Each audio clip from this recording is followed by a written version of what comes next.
नमस्कार, आप देख रहे हैं राजधानी लाइव और मैं हूं आपके साथ प्रियव्रत दीक्षित। राजधानी लाइव में सबसे पहले बात करेंगे देश की राजधानी दिल्ली की, जहां पर देश में कोरोना वायरस के नए वेरिएंट ओमिक्रॉन के बढ़ते मामलों के बीच प्रधानमंत्री नरेंद्र मोदी ने अहम समीक्षा बैठक की और यह ओमिक्रॉन के सामने आने के बाद से उनकी दूसरी समीक्षा बैठक है। इससे पहले उन्होंने 28 नवंबर को भी बैठक कर देश में महामारी के हालात की समीक्षा की थी। स्वास्थ्य मंत्रालय के सूत्रों के अनुसार बैठक में कोरोना प्रबंधन से जुड़े सभी उच्च अधिकारी शामिल रहे। तो वहीं आपको बता दें कि स्वास्थ्य मंत्रालय बैठक में ओमिक्रॉन के नए मरीजों, लक्षण और अत्यधिक संक्रामक होने के बारे में जानकारी दे रहा है। बैठक में हालात से निपटने के लिए राज्यों के साथ मिलकर बनाई जा रही योजनाओं पर भी चर्चा की गई। तो वहीं आपको बता दें कि ओमिक्रॉन वेरिएंट्स से देश में अब तक 300 से ज़्यादा मरीज सामने आ चुके हैं। तो वहीं महाराष्ट्र में सबसे ज़्यादा 65 मामलों की पुष्टि हो गई है और इसके बाद दिल्ली में 64 केस मिले हैं। तो वहीं ओमिक्रॉन संक्रमितों से 104 मरीज ठीक भी हो चुके हैं। तो फिलहाल कहीं ना कहीं यह राहत की खबर है कि 104 मरीज जो हैं वो ठीक भी हो चुके हैं। तो वहीं अब तीसरी लहर के अंदेशे को ओमिक्रॉन के रूप में देखा जा रहा है और अब बढ़ते कोरोना की रफ्तार के बीच प्रधानमंत्री नरेंद्र मोदी ने कल शाम 6:30 बजे दिल्ली में एक बैठक की और लगभग 300 ओमिक्रॉन के मरीज जो सामने आ चुके हैं उसको लेकर सरकार ने एक चिंता जताई, क्योंकि अगर कोरोना की तीसरी लहर आती है तो उसको लेकर किस तरीके से तैयार किया जाए, देश को क्या कुछ कड़े नियम उठाने चाहिए, क्योंकि इस समय एक बड़ा असमंजस की स्थिति पैदा हो गई है। क्योंकि जिस तरीके से देश में चुनाव हैं और चुनाव के बावजूद ये कोरोना की जो कहर है वो देखने वाली बात होगी कि आखिर ऐसे में क्या कुछ हो सकता है। क्योंकि कल इलाहाबाद हाईकोर्ट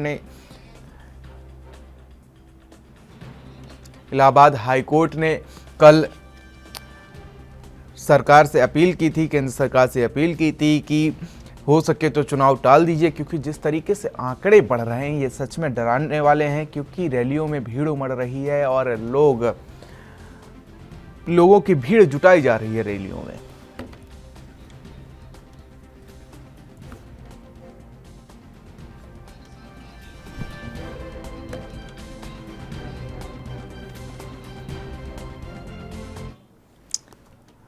और इसी पर चर्चा करने के लिए हमारे संवाददाता राजीव तिवारी हमारे साथ दिल्ली से लाइव जुड़ चुके हैं। राजीव जी, क्या कुछ अपडेट है इस बैठक को लेकर, जिस तरीके से कल ये बैठक हुई है और क्या कुछ इसमें अहम निर्णय लिए गए हैं?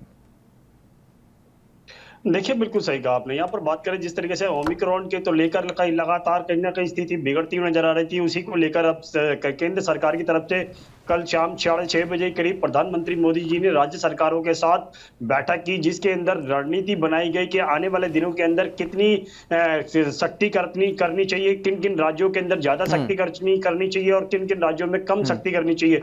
मगर यहाँ पर बात करें दिल्ली की और महाराष्ट्र की, तो कहीं ना कहीं उनके लिए कहीं ना कहीं बड़ी सख्ती जरूर की गई है। और यहाँ तक कि मध्य प्रदेश की बात करें, राजस्थान की बात करें, तो उनके अंदर नाइट कर्फ्यू का ऐलान भी कर दिया गया है। तो कहीं ना कहीं स्थिति को कंट्रोल करने के लिए लगातार सरकारों के साथ साथ केंद्र सरकार जो है वो मंथन करती हुई नजर आ रही है और लगातार कहीं ना कहीं रणनीति भी बनाई जा रही है, ताकि लोगों की जो भीड़ है वो कहीं ना कहीं बनती ना नजर आए और सोशल डिस्टेंसिंग और मास्क का यूज जो है वो लगातार जनता करती हुई नजर आए। मगर इसी को लेकर दिल्ली के अंदर भी दिल्ली सरकार ने दिल्ली पुलिस को और कह सकते हैं डीएम की टीम को लगातार कहीं ना कहीं आदेश जारी कर दिए गए हैं कि दिल्ली के अंदर कहीं भी गैदरिंग होती है, यानी क्रिसमस को लेकर या फिर कहें नए साल को लेकर, तो कहीं ना कहीं उनको पर सख्ती से कार्रवाई की जाए। सोशल एक्टिविटी भी जितनी भी है, धार्मिक कार्य थे, तो उनके ऊपर भी सख्ती करी जाए। मगर यहाँ पर बात करें दिल्ली के अंदर ही जिस तरीके से कल शाम को प्रधानमंत्री मोदी जी के द्वारा बैठक की जा रही थी, रणनीति बनाई जा रही थी कि कोरोना की अपडेट उसको कहीं ना कहीं कंट्रोल किया जाए, मगर उसी रात यानी कि 10:30 बजे करीब दिल्ली के अंदर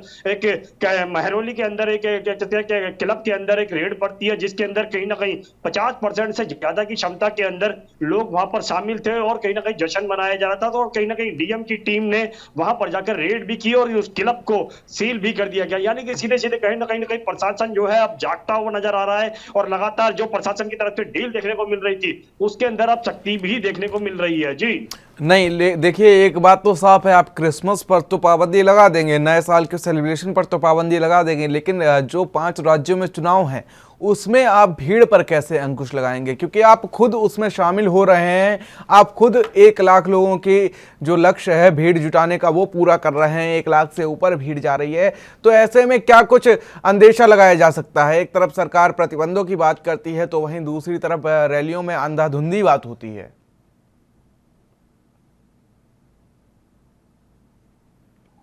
राजीव जी, आवाज पहुंच रही है मेरी आप तक? जी जी जी। देखिए, एक तरीके से, जिस तरीके से मैं अपना सवाल दोहरा रहा हूं, देखिए एक तरीके से मैं बता दूं कि एक तरफ दिल्ली सरकार हो या बाकी राज्यों की सरकार हो या केंद्र सरकार की बात कर ली जाए तो वो कोरोना पर नियंत्रण करने के लिए पाबंदियों की बात करती है। क्रिसमस पर तो पाबंदी लगा देगी, नए साल पर तो पाबंदी लगा देगी, लेकिन क्या वो पाबंदियां रैलियों पर लग पाएंगी? क्योंकि 5 राज्यों में चुनाव हैं और आप खुद भीड़ जुटाने का लक्ष्य रखते हैं, 1 लाख भीड़ जुटाएंगे, 2 लाख भीड़ जुटाएंगे, तो क्या वहां कोरोना नहीं फैलेगा?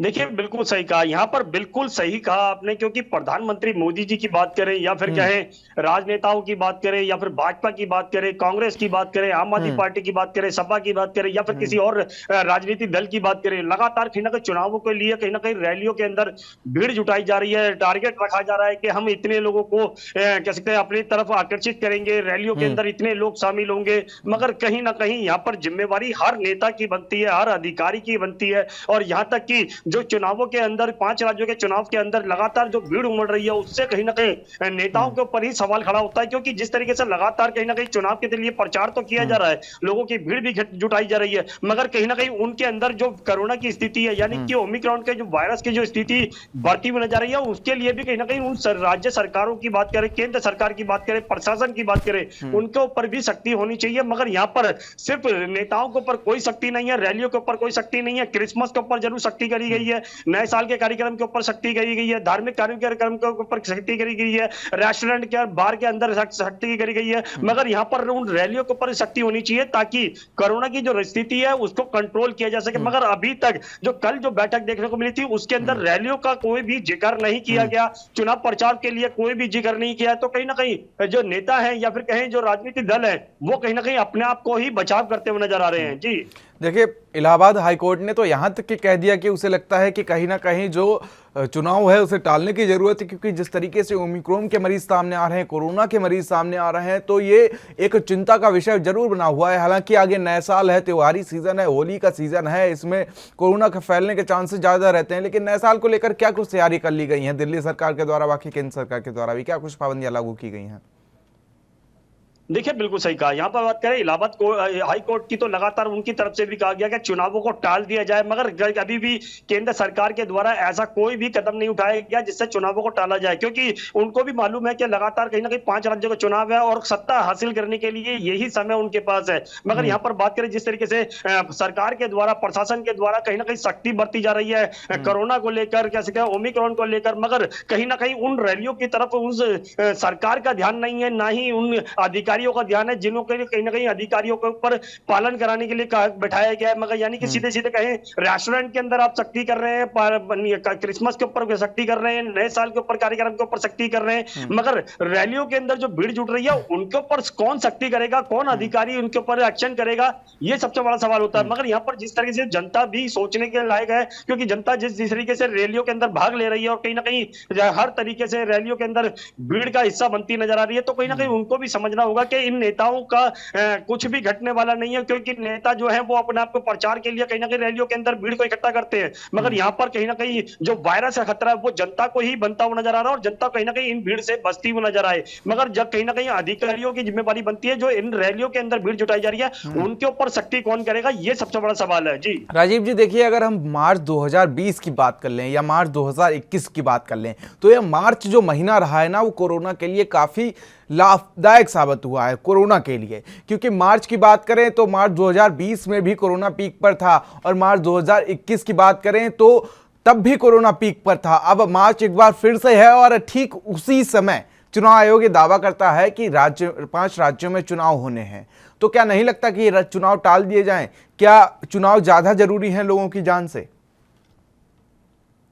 देखिए बिल्कुल सही कहा आपने, यहाँ पर बात करें जिस तरीके मार्च के महीने की, तो लगातार 2020 की बात करें, 2021 की बात करें, अब 2022 भी आने वाला है और इसी को लेकर विशेषज्ञों ने कहा है कि मार्च तक कहीं ना कहीं जो तीसरी लहर है वो पीक पकड़ती हुई नजर आएगी, यानी कि बहुत ज्यादा रफ्तार देखने को मिलेगी। तो कहीं ना कहीं केंद्र सरकार को ये चीज समझनी चाहिए, मेडिकल डिपार्टमेंट की बात माननी चाहिए, WHO की बात माननी चाहिए। लगातार जिस तरीके से मार्च के महीने के लिए कहा जा रहा है कि रफ्तार पकड़ता हुआ नजर आएगा, तो कहीं ना कहीं उसके लिए चुनाव इतने जरूरी नहीं है और चुनाव को शायद टाल देना चाहिए। इसीलिए कहीं ना कहीं हाई कोर्ट ने भी इसके लिए आदेश दिया गया कि चुनावों को टाल दिया जाए, मगर अभी भी केंद्र सरकार की तरफ से इस तरफ कोई भी ध्यान नहीं दिया जा रहा। तो कहीं ना कहीं लोगों सरकार को यही लगता है कि चुनाव ज्यादा महत्वपूर्ण है, ना कि वायरस ज्यादा फैलता हुआ नजर आ रहा है। मगर कहीं ना कहीं सख्ती जरूर बरती जा रही है, नाइट कर्फ्यू का ऐलान किया जा रहा है, रेस्टोरेंटों के अंदर कैसे कैसे सख्ती बरती जा रही है, मगर चुनावों के लिए भी कहीं ना कहीं नियम होने चाहिए, गैदरिंग होनी चाहिए कि कितने लोग रैलियों के अंदर भाग लेंगे, ये सारी चीज सुनिश्चित करनी चाहिए। मगर केंद्र सरकार की सबसे बड़ी भूमिका बनती है, मगर केंद्र सरकार की तरफ से अभी भी चुनाव के लिए कोई भी कदम नहीं उठाया गया है। जी राजीव जी, ये तो बात बिल्कुल नाजायज साबित होगी, क्योंकि रैलियों का मतलब ही यही होता है कि ज़्यादा से ज़्यादा भीड़ हो, लोग ज़्यादा से ज़्यादा सुनने आए। और जिस तरीके की रैलियां देखी गई हैं कि लोगों को सरकारी बसों में भरकर रैलियों में लाया जा रहा है, तो रैलियों में क्या ये सटीक साबित होगा? क्या अगर पाबंदी लगाई भी जाती है तो क्या सरकार खुद की रैलियों में पाबंदी लगाने में कामयाब होगी? क्या वहां पर भीड़ नियंत्रित की जा सकेगी?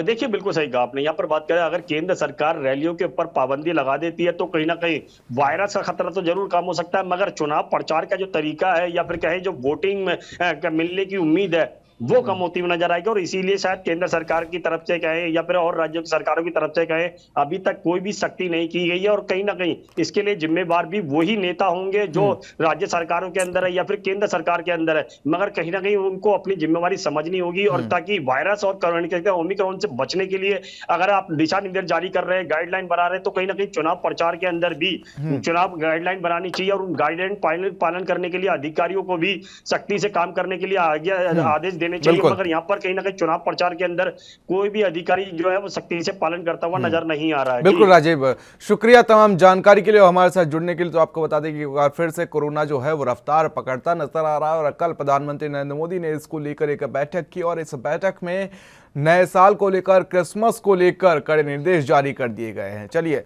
अगली खबर की ओर रुक कर लेते तो बात करते हैं महाराष्ट्र की राजधानी मुंबई की, जहां पर महाराष्ट्र में महाविकास अघाड़ी सरकार की मुश्किलें बढ़ती जा रही हैं और महागठबंधन में साझेदार समाजवादी पार्टी के नेता अबू आजमी ने राज्य सरकार से शीतकालीन विधानसभा सत्र में 5 मुस्लिम आरक्षण पर कानून पारित करने की मांग की है। आपको बता दें कि अबू आजमी ने स्पीकर महोदय से कहा कि महाविकास अघाड़ी सरकार ने मंत्री और एनसीपी के प्रवक्ता नवाब मलिक ने खुद 5 आरक्षण के लिए कह रहे थे, तो वहीं हम चाहते हैं कि वह सरकार में मंत्री हैं और इस सदन में चर्चा कर उसे पारित कराएं। गौरतलब है कि हिंदुत्ववादी राजनीति के लिए पहचाने जाने वाले शिवसेना के मुख्यमंत्री उद्धव ठाकरे से समाजवादी पार्टी ने मुस्लिमों के लिए 5% आरक्षण प्रस्ताव लाने की भी मांग की है।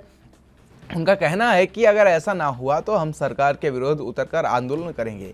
अबू आजमी का कहना है कि हाईकोर्ट ने शिक्षा के क्षेत्र में मुस्लिमों के लिए 5% आरक्षण की मांग की है और राज्य में भारतीय जनता पार्टी के शासनकाल के समय भी हमने मुस्लिम आरक्षण से मांग की थी। महाविकास अघाड़ी सरकार को लगता है कि वह भूल गई है।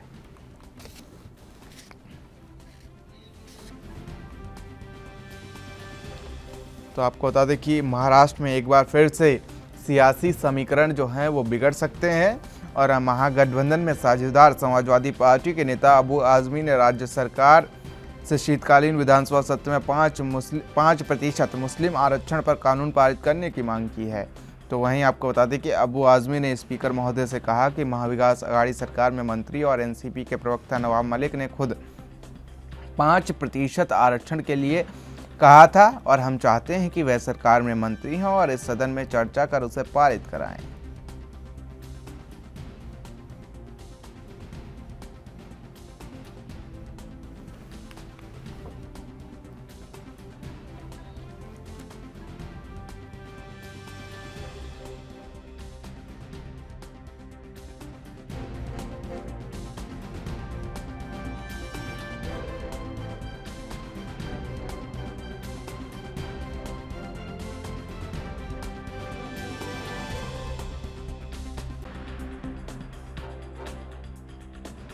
करने के चांस है, क्योंकि जिस तरीके से देखने को मिल रहा है कि महागठबंधन में साझेदार समाजवादी पार्टी के नेता अबू आजमी ने सरकार से शीतकालीन विधानसभा सत्र में 5% मुस्लिम आरक्षण पर कानून पारित करने की मांग की और अपने ही सरकार पर फिलहाल सवाल उठा दिए हैं।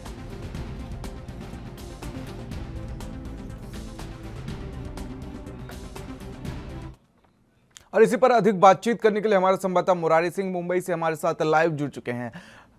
मुरारी जी, क्या कुछ अपडेट है इसको लेकर, किस तरीके से एक बार फिर से ये भूचाल मचा हुआ है? आपको बता दें कि विपक्ष जहां सदन में महाविकास आघाड़ी सरकार को घेर रही थी, वहीं दूसरे दिन समाजवादी नेता अबू आजमी ने खुद अपनी सरकार को कटघरे में खड़ा कर दिया। उन्होंने स्पीकर महोदय से सवाल करते हुए कहा कि मैं उन तमाम लोगों से जानना चाहता हूं जो महाविकास आघाड़ी सरकार बनाए थे, जिन्होंने वादा किया था कि 5% आरक्षण जो है दिया जाएगा। ऐसी परिस्थिति में क्यों इन मुद्दों पर ये लोग नहीं बोल रहे हैं? अगर महाविकास आघाड़ी सरकार, उद्धव सरकार इस मामले में गंभीरता नहीं लेगी तो हम सरकार का विरोध करेंगे। तो कहीं ना कहीं जो सरकार में सहयोगी है वही अब विरोधी बनने की धमकियां दे रहे हैं। जी देखिए, जिस हालात में उद्धव ठाकरे ने कुर्सी संभाली थी, जिस हालात में वो मुख्यमंत्री बने थे, ये किसी से छिपी नहीं है कि कैसे रातों रात तख्ता पलट हो गया था और उसके बाद उन्हें कमान मिल गई थी महाराष्ट्र की। तो अब क्या नहीं लगता उन्हें कि सरकार में सबको साथ लेकर चलना चाहिए? देखिए, इस मामले में सदन के अंदर ही जिस तरीके से नवाब मलिक ने बयान दिया कि इस पूरे मामले में परामर्श विमर्श करने के बाद तीनों पार्टियों के जो कॉमन मिनिमम प्रोग्राम है उसके तहत हम इसे जरूर लाएंगे। हालांकि ये कब आएगा इसकी पुष्टि नहीं हुई है, लेकिन अबू आजमी के बयान पर अगर नजर डालें तो उनका साफ तौर कहना है कि शीतकालीन सत्र में इसे पूरा करना चाहिए, क्योंकि 2 साल गुजर चुका है। जबकि वहां विकास आघाड़ी सरकार का कहना था कि सरकार में आते ही इस मसले पर सबसे पहले ध्यान दिया जाएगा और इसे किया जाएगा। लेकिन अब न तो सेना, न तो कांग्रेस और राष्ट्रवादी, जो दोनों पार्टियां थी जब बीजेपी की सरकार थी तो वो मुस्लिम आरक्षण के पक्ष में थे और लगातार आवाज भी उठाते थे। आज ये दोनों खामोश क्यों हैं? तो कहीं ना कहीं कांग्रेस और एनसीपी पे अबू आजमी ने तंज भी कसा है। जी, लेकिन ये तो अब साफ जाहिर हो गया कि जब आप विपक्ष में थे तो आप मुस्लिम आरक्षण को लेकर सवाल उठा रहे थे, अब आपकी सरकार है तो आपके ही जो सहयोगी हैं वो आप पर सवाल उठा रहे हैं। तो ये कहीं ना कहीं सियासी समीकरण बिगड़ने जैसा तो नहीं लग रहा है?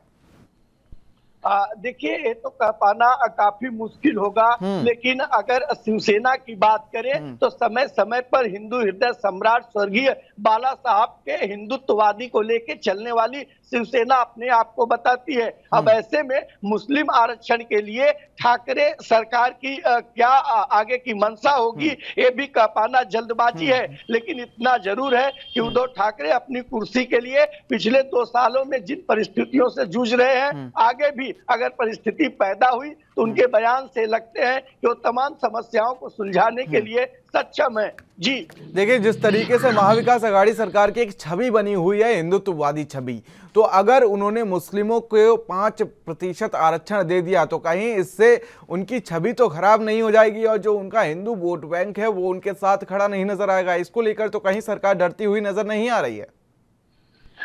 देखिए, कहना गलत नहीं होगा, क्योंकि नारायण राणे के बेटे नीलेश राणे जो बीजेपी से विधायक है, उन्होंने भी सदन में कहा कि पहले ठाकरे परिवार जो है ये जाकर सोनिया गांधी, राहुल गांधी सहित शरद पवार के सामने पहले अपने हिंदुत्व को साबित करे और उसके बाद तहत बाबा साहब के हिंदुत्व को आगे बढ़ा रहे हैं। तो जो सवाल है वो लगातार, जो चाहे नवाब मलिक के बयान के बाद सुलझे, लेकिन अबू आजमी का यही है कि सरकार आरक्षण कर लाई थी, आरक्षण हमें दिया जाए। 2 साल गुजर चुका है, अगर इस मुस्लिम मसले पर गंभीरता नहीं ली गई तो हम इस सरकार के खिलाफ आंदोलन करेंगे। अब ऐसे में उद्धव सरकार क्या निर्णय लेगा ये इंतजार करना होगा। जी, लेकिन अबू आजमी जिस तरीके से अपनी अहमियत रखते हैं, एक बड़ा चेहरा माना जाता है सपा में, महाराष्ट्र में उन्हें, तो ऐसे में क्या उनकी बगावत महाविकास आघाड़ी सरकार को क्या कहीं ना कहीं क्षति पहुंचा सकती है और इसके समीकरण बिगाड़ने जैसे कुछ हालात पैदा हो सकते हैं क्या? देखिए, समाजवादी पार्टी का अगर महाराष्ट्र में बात करें तो खास करके मुंबई में 2-3 ऐसे इलाके हैं जहां पर काफी वर्चस्व है। इन इलाकों में अगर सपा शिवसेना के खिलाफ होती है तो वहां पर 2 से 4 सीटों का आने वाले महानगर पालिका चुनाव में नुकसान हो सकता है। साथ ही अगर सरकार के जो मंत्रिमंडल की बात करें तो अभी भी शिवसेना के पास 2 सीटें हैं। अगर वो चाहे अबू आजमी अगर अपनी सीटें हटाते हैं तो भी सरकार जो है बनी रहेगी, क्योंकि उतनी संख्या उनके पास अभी भी मौजूद है। लेकिन सवाल यहाँ ये उठ रहा है कि अबू आजमी के बगावत के बाद और जो छोटी अन्य पार्टियां हैं या फिर जो राष्ट्रवादी कांग्रेस अलग से महानगर पालिका चुनाव लड़ने की जो रणनीति बना रही है वो कहीं न कहीं शिवसेना के हाथ से फिसल सकता है। और यही वजह है कि शिवसेना इस पूरे मसले को जो है किसी न किसी तरीके से सुलझाना चाहेगी। चलिए मुरारी सिंह जी, बहुत बहुत शुक्रिया हमारे साथ जुड़ने के लिए और तमाम जानकारी साझा करने। तो फिलहाल सवाल अभी भी यही बना हुआ है कि आखिर जिस तरीके से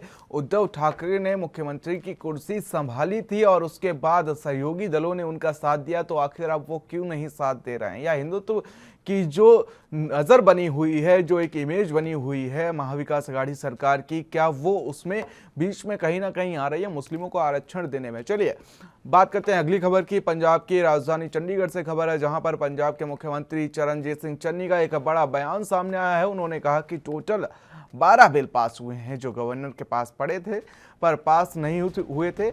आज उनसे रिक्वेस्ट की गई और उन्हें जल्द पास किया जाए, क्योंकि जल्द ही कोड ऑफ कंडक्ट लगने वाला है। सीएम ने कहा कि हम नशे के सौदागरों पर कार्रवाई कर रहे हैं और जिस वजह से ध्यान भटकाने के लिए ये सब किया जा रहा है, क्योंकि लुधियाना में जिस तरीके से यह हादसा हुआ है, बम विस्फोट हुआ है, तो पंजाब के मुख्यमंत्री चरणजीत सिंह चन्नी कहते हुए नजर आए थे कि पंजाब में चुनाव नज़दीक हैं और चुनाव के नज़दीक होते हुए ये सब हो रहा है।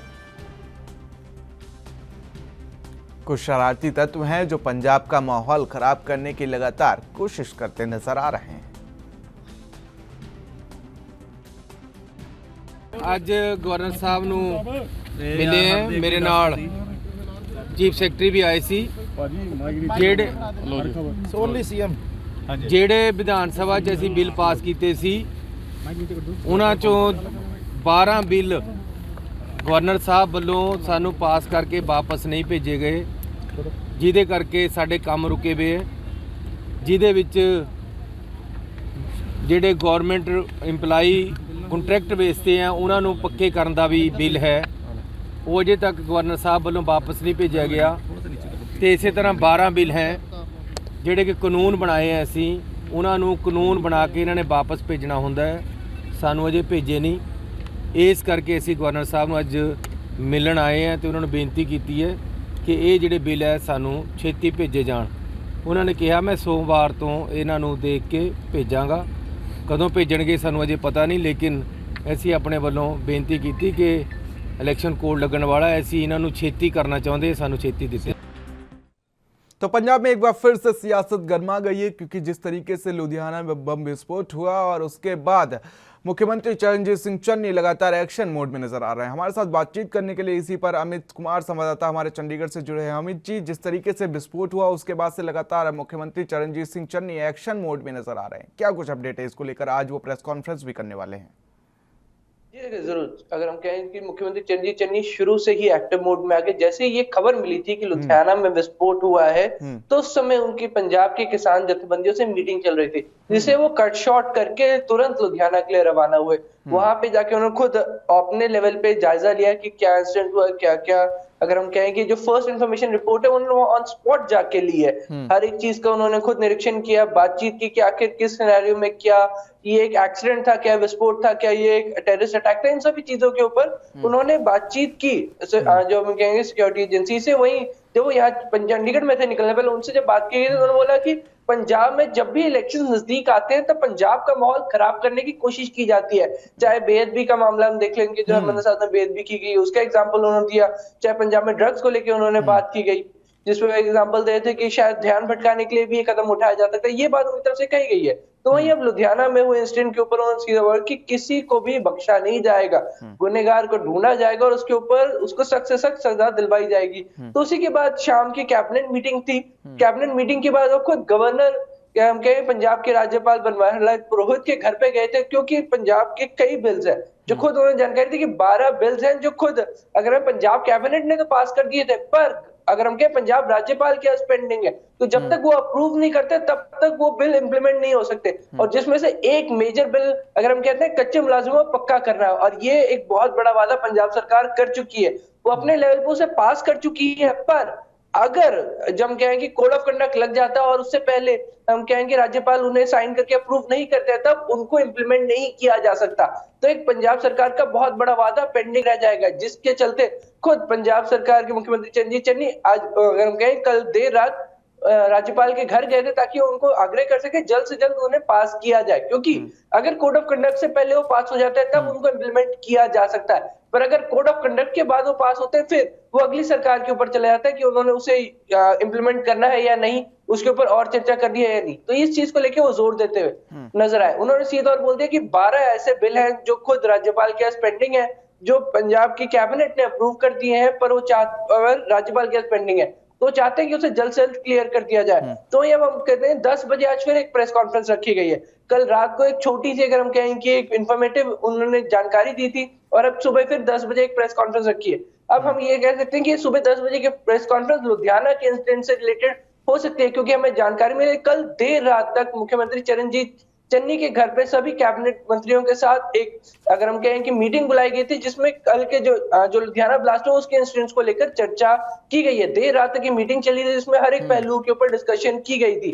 तो शायद ये भी हो सकता है कि उस एक मीटिंग को लेकर आज 10 बजे प्रेस कॉन्फ्रेंस की जा रही है। ऑल ओवर इंसिडेंट के जैसे जानकारी मिली है कि 3rd फ्लोर पे वॉशरूम के अंदर धमाका हुआ है, एक व्यक्ति की अब तक मरने की खबर आई है और 6 लोग अगर हम कहें इंजर्ड हो चुके हैं। धमाका बहुत अगर हम कहें हाई इंटेंसिटी का था, और इसलिए बॉम्ब स्क्वाड से लेके अगर हम कहें कि जितने रिटायर्ड फॉरेंसिक के अधिकारी थे उनको भी बुलाया गया। खुद मुख्यमंत्री ने बोला कि जो रिटायर्ड है, क्योंकि उनका तजुर्बा ज्यादा था, उनको भी बुलाया गया कि आप भी अपना ओपिनियन दें कि आखिर ये किस तरह ये हमला किया गया था, आईडीज यूज की थी, क्या यूज किया गया था, उन सभी पॉइंट्स के ऊपर, ताकि चर्चा की जा सके। मुख्यमंत्री अपनी तरफ से पूरी कोशिश करेंगे जल्द से जल्द हल किया जा सके, क्योंकि चुनाव नजदीक है और ऐसे पंजाब का माहौल खराब हो सकता है। बिल्कुल अमित कुमार, ये तो देखने वाली बात होगी कि आखिर जो 10 बजे प्रेस कॉन्फ्रेंस होगी उसमें क्या कुछ अहम निर्णय लिए जाएंगे पंजाब को लेकर, और जिस तरीके से हाईलाइट जारी कर दिया। फिलहाल शुक्रिया हमारे साथ जुड़ने के लिए और तमाम जानकारी साझा करने के लिए। तो ये तो फिलहाल देखने वाली बात होगी कि आखिर जो 10 बजे मुख्यमंत्री चरणजीत सिंह चन्नी ने बैठक बुलाई है